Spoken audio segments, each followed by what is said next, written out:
Okay, so for this situation one, he is trying to pay him back, teacher to teacher. But it is, the if you consider that we cannot we cannot restore the action when it is done. We cannot undone. Yes, but after sending the email, it, just for a while, it shows you can undo or you can unsend like this. But for the action, if you had already done that karma, you cannot undone. You cannot restore.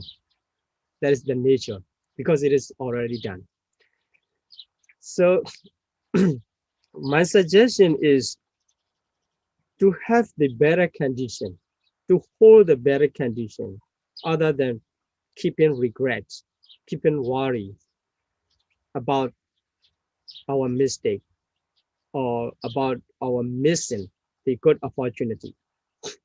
So that kind of worry and remorse are unwholesome. So better to have the wholesome mental state than having and keeping unwholesome mental state. That is why I suggest it is not to restore. So karma cannot be restored. So karma already, after it is having done, is already take the potency of karma. We cannot do anything to restore. But as we has discussed in the first question and also in previous lesson, so we can try to have a good condition, which is the opposite of the bad karma. So in this case, for the first question, it is seem to paying back to the another person. But it also you can do cultivating wholesome in the teacher, a great teacher. So it is wholesome, but wholesome and unwholesome, they have the different nature. But they are not, how to say, they are curing or they are not healing a medicine and disease. So when you take the medicine cure. But in case of karma, it's not like that. It's not making undoing or restoring. But we can understand the comfort of having a good condition and then having a good karma as the opposite of unwholesome karma to back up, to to to cover or to console. So, for example, the person is done stealing in the past. Due to the stealing unwholesome karma, it has the potential to destroy his property in every life. So whenever that unwholesome karma of stealing has the opportunity to give its result, at the moment it comes losing the property.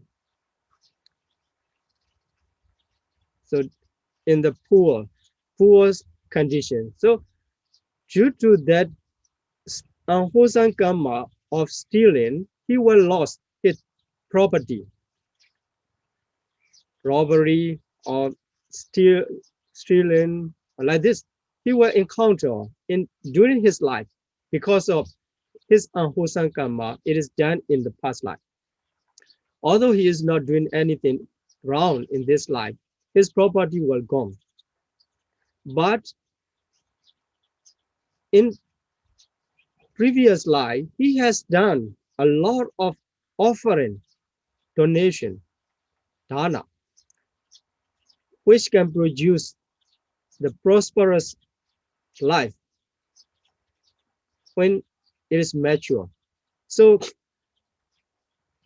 if two karma of stealing and donation come to give their result in the same life, he will lose his property due to the karma of stealing, but he will gain many things due to his generosity, his donation. So we can compare and with another person. The person, he just make the stealing unwholesome karma in the past. He didn't make the generosity. He didn't offer them his property. Just he enjoyed. So that kind of person, when the unwholesome karma give its result, he become poor because he has no cover. So all is gone, all is taken, but no income. But for the first person, although his properties are stolen, he he he gets more and more due to his good karma. So his loss, he it is not harmful to him due to his loss of the property because it can be replaced by the wholesome karma. In this way, whenever we had done mistakenly unwholesome karma, we try to cover that by the unwholesome karma. So in the first situation, he has done something wrong to the great teacher. He cannot recall, he cannot undone. So he performed a great deal of the wholesome karma. Then when the unwholesome karma give it is resolved, that wholesome karma will give different result of unwholesome. It means the good to him. So keeping good condition stronger, it can cover the bad result. So for the past karma, we can understand in this way for the first situation. For second situation, the bhikkhu committed parajika. So for one who committed parajika, the best way is to disrobe. So in this case, he instead of disrobe, he continue and then trying to perform the wholesome.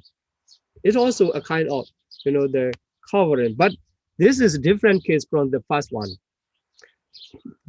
Living in innocent life and performing wholesome, and living in the guilty life and performing wholesome will be different because of the mind is different.